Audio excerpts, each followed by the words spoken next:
Calcutta metropolitan institute of জেরন্টোলজির উদ্যোগে ministry of social justice and এম্পাওয়ারমেন্টের সহায়তায় সিনিয়র সিটিজেন ওয়েলফেয়ার ফান্ডের অর্থানুকূল্যে 9 ডিসেম্বর পশ্চিম বর্ধমানে আসানসোলে একটি স্বাস্থ্য শিবিরের আয়োজন করা হয়।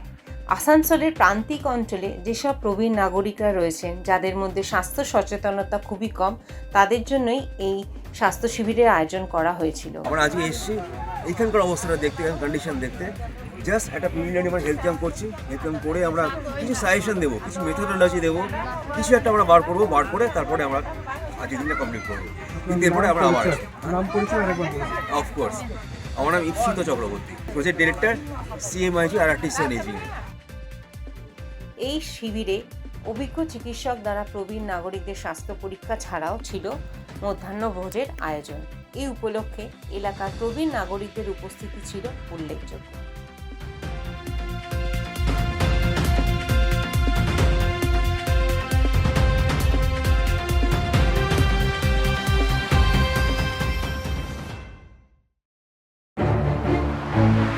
বরিষ্ঠ নাগরিক আমরা সবাই আছি তোমাদের সাথে।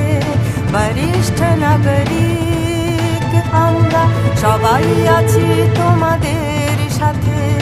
নতুন সূর্য উদয় হবে, আনন্দে জীবন কাটাবে।